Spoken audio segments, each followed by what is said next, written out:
Bismillahirrahmanirrahim. Assalamualaikum warahmatullahi wabarakatuh. Apa kabar Sobat Madinah? Semoga Allah berikan kesehatan selalu ya dimanapun kita berada.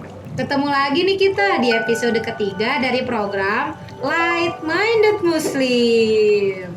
Di episode kali ini kita akan melanjutkan obrolan kita mengenai isu keagamaan. Wah, panjang banget ya Kak, udah 3 episode tapi masih ngomongin isu keagamaan. Iya dong, karena isu keagamaan ini adalah isu sentral dalam kehidupan kita.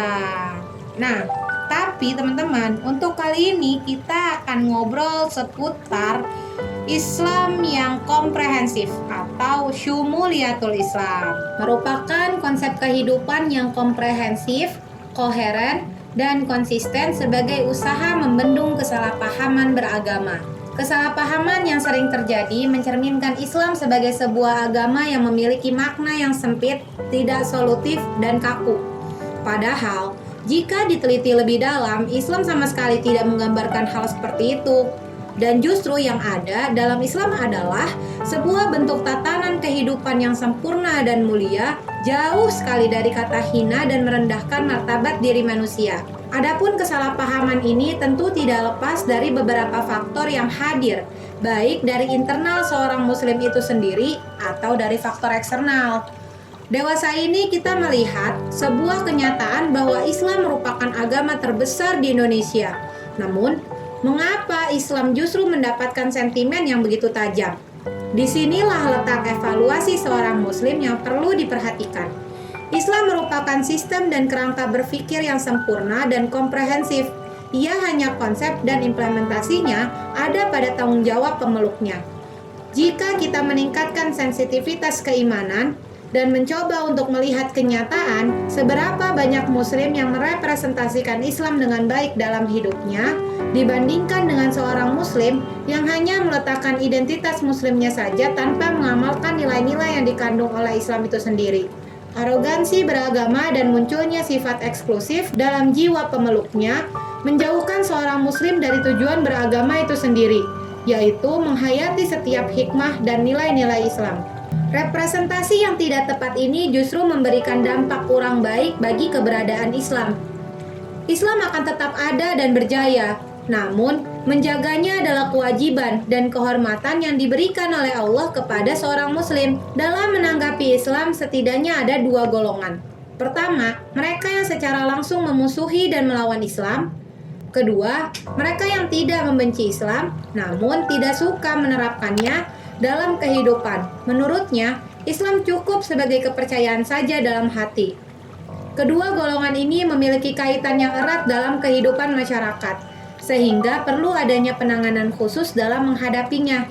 Seperti memberikan penjelasan dengan baik akan konsep-konsep dalam Islam, menerapkan secara langsung nilai-nilai sosial dalam Islam dengan suatu program kerja yang nyata agar dapat dirasakan langsung dampaknya oleh masyarakat luas. Melakukan pengajaran berkelanjutan dengan memanfaatkan lembaga pendidikan sebagai sarana pelaksanaan pengajaran. Perawatan khusus seperti ini akan membantu para dai dan ulama dalam membendung pemahaman yang salah akan Islam. Hakikat kejahiliahan sebagai faktor lain yang menggiring pada pemahaman yang salah. Jahiliyah di sini tidak suka keteraturan dan kelurusan.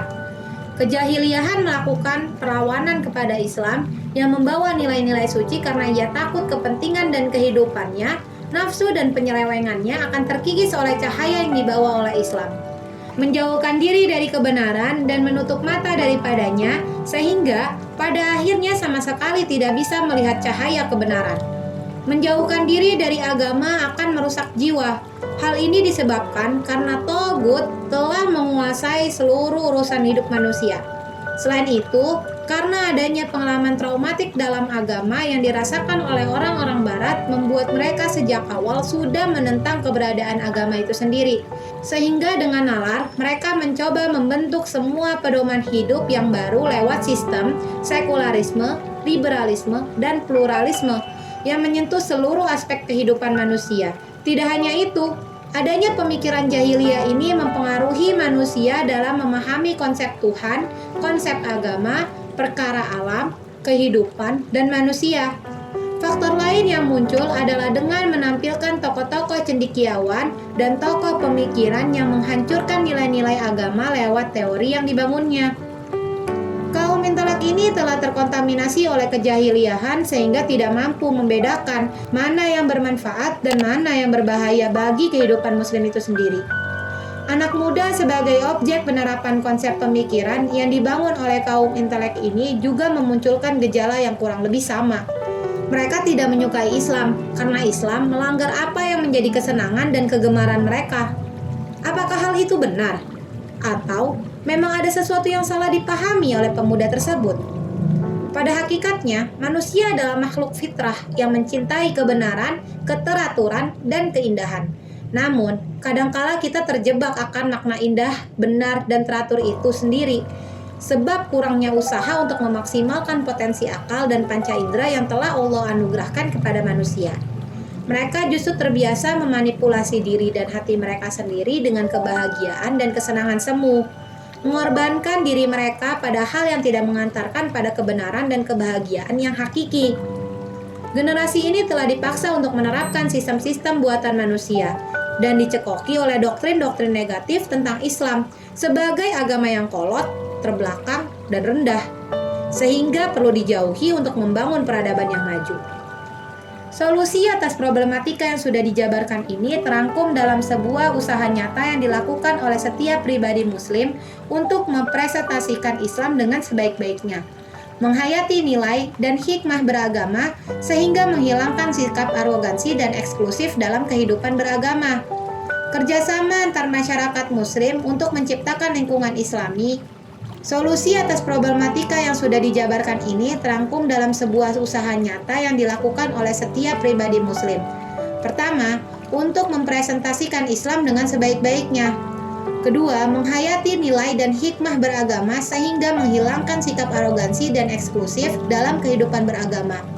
Ketiga, kerjasama antar masyarakat muslim untuk menciptakan lingkungan yang islami.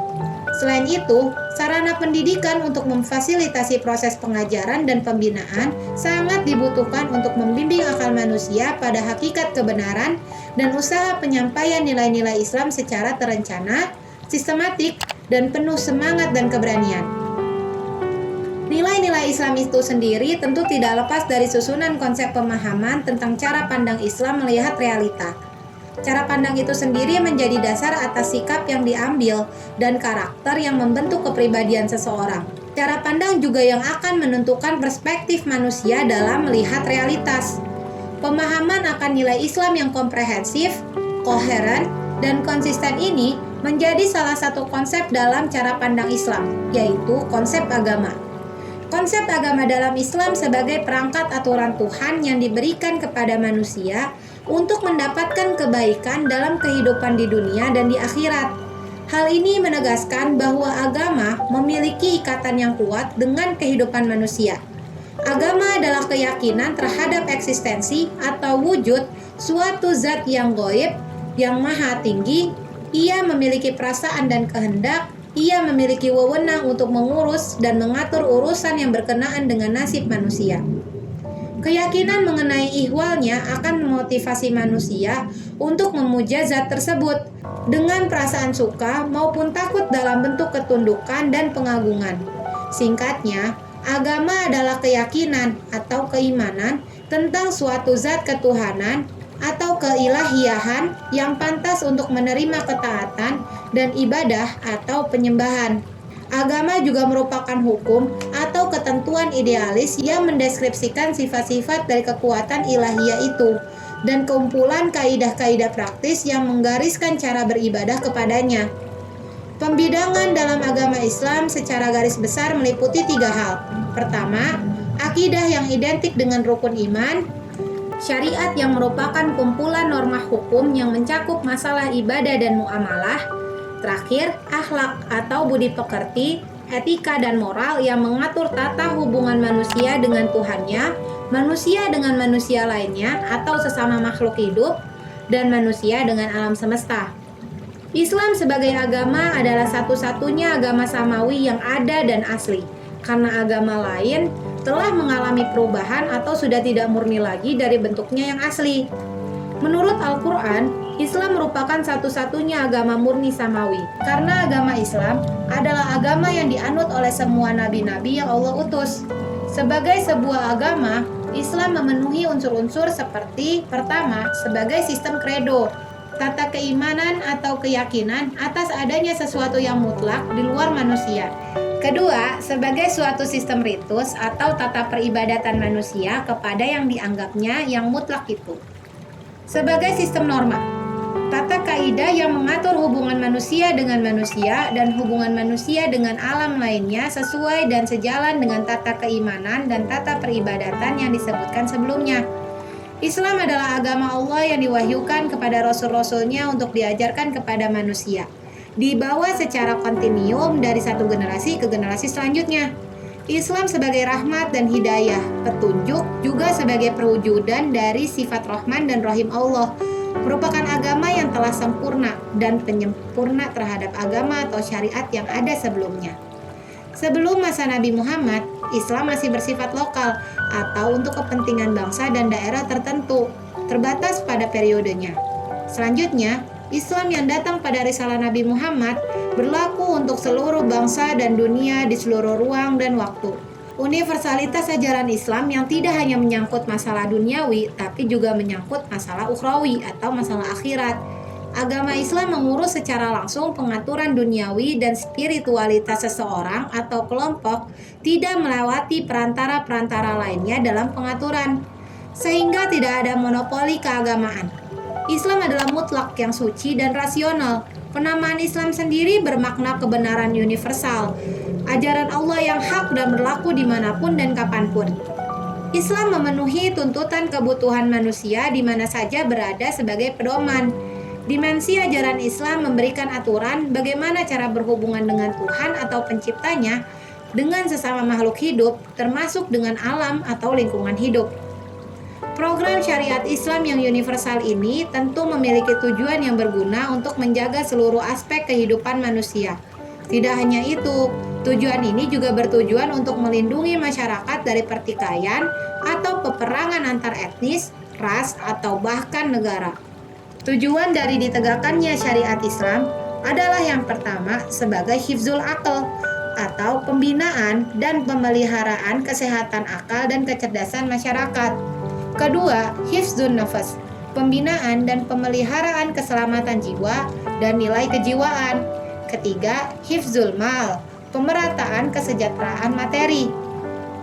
Keempat, hifzun nasab, pembinaan generasi. Kelima, hifzuddin, pemeliharaan agama dan ketertiban hidup dan kehidupan.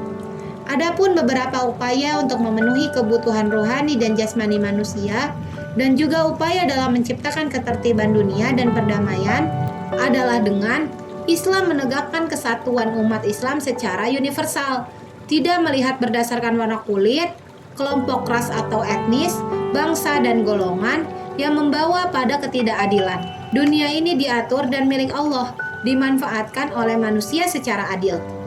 Kedua, Islam mendorong kemajuan berpikir untuk mengintegrasikan antara akal, wahyu, dan alam sebagai tugas amanat kekhalifahan yang Allah berikan pada manusia untuk mengurus dunia. Berdasarkan hal ini, Islam tidak mengkontradiksi antara wahyu ilahi dan rasio manusia. Selanjutnya, Islam adalah agama yang seimbang, tidak menitikberatkan pada kehidupan akhirat saja, tapi seimbang antara dunia dan akhirat. Islam juga tidak menitikberatkan pada aspek ruhani saja. Ruhani dan jasmani manusia adalah dua hal yang tidak dapat dipisahkan. Islam memiliki dan membawa pokok ajaran atau prinsip bidang kehidupan meliputi akidah, ibadah, akhlak, keluarga, sosial, politik, ekonomi, pendidikan, dan budaya yang ditopang dengan kekuatan ijtihad agar sesuai dengan kondisi suatu zaman. Ajaran Islam dapat dibuktikan dan dipertahankan keorisinalannya secara ilmiah sebagai sesuatu yang datang dari Allah. Dengannya, Islam menumbuhkan keyakinan kuat tanpa keraguan. Terakhir, Islam mengajarkan manusia hidup untuk berjuang dan melaksanakan amanat Tuhan. Menurut pandangan seorang Muslim, hidup untuk berjuang, bukan berjuang untuk hidup. Cara pandang Islam harus merupakan pandangan hidup yang komprehensif. untuk melandasi cara berpikir seseorang, memahami dan menghukumi, dan menentukan pendekatannya menyangkut hidup dan makna hidup. Menurut Prof. Al-Arslan, cara pandang seseorang merupakan fondasi seluruh perilaku manusia, termasuk perilaku ilmiah dan teknologi, karena seluruh perilaku manusia bersumber dari cara pandangnya. Islam, ajaran akidahnya mendasari struktur kognitif, afektif, dan psikomotorik manusia. Juga merupakan konsepsi dasar tentang alam nyata dan alam gaib, yang mana konsep ini akan membangun pemahaman tentang realitas dan makna wujud. Oleh karena itu, akidah bagi seorang muslim tidak hanya berhenti pada tataran konsep abstrak, tapi dilanjutkan dengan penerimaannya terhadap hukum agama atau syariat yang mengatur seluruh aspek kehidupan. Konsep yang komprehensif ini menggabungkan antara dunia dan akhirat, ruh dan materi, idealitas dan realitas. Akhlak adalah hasil dari akidah dan syariat. Akidah melahirkan ketundukan kepada syariat dan daripadanya menghasilkan akhlak. Sebab akhlak merupakan respon psikis terhadap apa yang harus dia lakukan sehingga melakukan apa yang diperintahkan dan meninggalkan apa yang dilarang dengan penuh kesadaran dan tanggung jawab. Akhlak sendiri juga merupakan sistem nilai tentang baik dan buruk, baik dalam hubungannya dengan Allah, diri sendiri, masyarakat, maupun lingkungan. Selain komprehensif, cara pandang Islam juga koheren dan konsisten. Koheren berarti memiliki keterkaitan antara bagian yang satu dengan bagian yang lainnya, sehingga memiliki kesatuan makna yang utuh. Semua ajaran Islam yang diturunkan dalam Al-Quran bersifat koheren dan konsisten. Itulah yang membuat nilai ajaran Al-Quran dapat diterima dan tidak diragukan. Karena Al-Quran sendiri menolak adanya kontradiksi, dengan koheren dan konsistensinya bukan hanya kesalahan tapi juga keraguan pun tidak pernah terjadi di dalamnya. Karakter inilah yang menjadikan Al-Quran sempurna menjadi kitab hidayah. Ia akan efektif melahirkan corak kehidupan yang khas bagi orang yang memahami, merefleksikan, dan berupaya menerapkannya dalam kehidupan. Koheren dan konsistensi inilah yang membuat efektivitas peran cara pandang dalam kehidupan, ketika ia mendasari cara berpikir, berperasaan, dan bertindak. Cara berpikir Islam ini merupakan kumpulan keyakinan yang dimiliki oleh seseorang yang merupakan jawaban atas pertanyaan-pertanyaan besar dan inti tentang kehidupan dan jalan hidup seseorang, merupakan manifestasi dari pemahaman atas cara pandang paling dasar dalam memahami kehidupan manusia. Nah, itu dia obrolan kita di episode 3 kali ini. Gak kerasa ya, pembahasan isu keagamaannya udah selesai. Kira-kira ada nggak pembahasan yang mau kalian request? Kalau ada, taruh di kolom komentar ya. Semoga di episode kali ini bisa memberikan manfaat dan insight baru untuk sobat-sobat Madinah. Nantikan episode keempat dari program Light Minded Muslim ya. Mungkin sampai sini aja episode kita. Terima kasih sudah mendengarkan. Assalamualaikum warahmatullahi wabarakatuh.